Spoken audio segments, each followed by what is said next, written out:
Well, back to our top story, the election of the first American-born pope. Joining us to offer some further perspective is Rice University religious scholar, Dr. KRIV Considine. So, first of all, are you just surprised that he was voted so quickly and that he's American?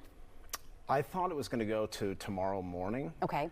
So, sort of surprised with that, but definitely surprised that we have an American. So, his name, Cardinal Prevost, was popping up just before the conclave as a dark horse candidate towards the run-up of the conclave. But no one was really expecting it, especially your kind of average Catholic in America. We kind of have always thought there's no way we're going to get a pope, but here we are. It's a huge day for the country and the church. I mean, it gave me chills. I really couldn't believe it when it was announced.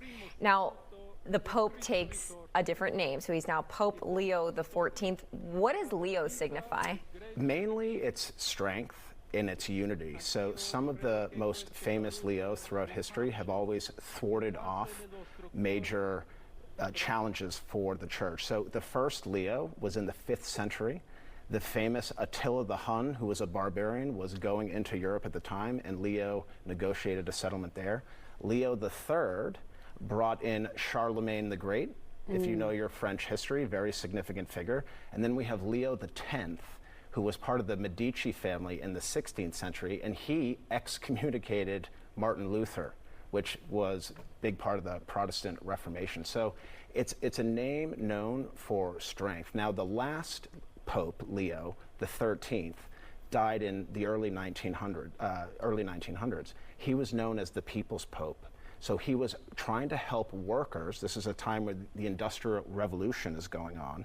So he was helping workers, but he was also trying to keep socialism and communism to the side, because this was a time where these political ideologies were rising. So we'll see what his legacy is as the 14th Leo.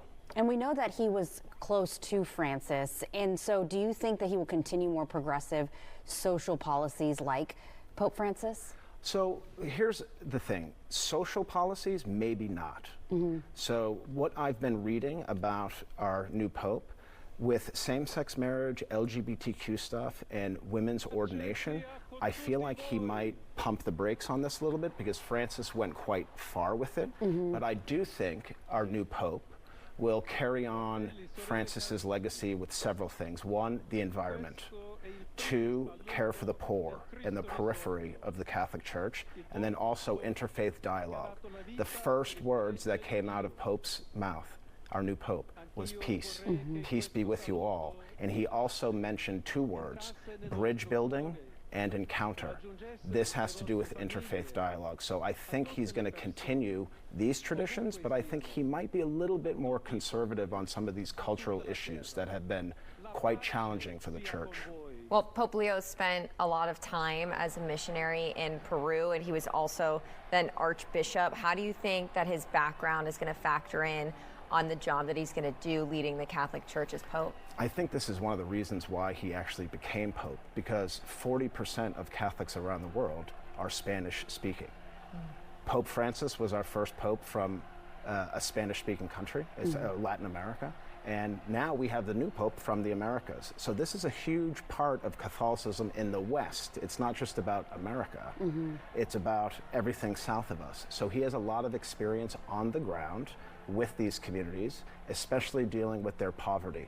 And he's going to hopefully rise up the periphery, help the poor, continue Francis's mission, and hopefully create a more unified church and a peaceful world. That's what we need.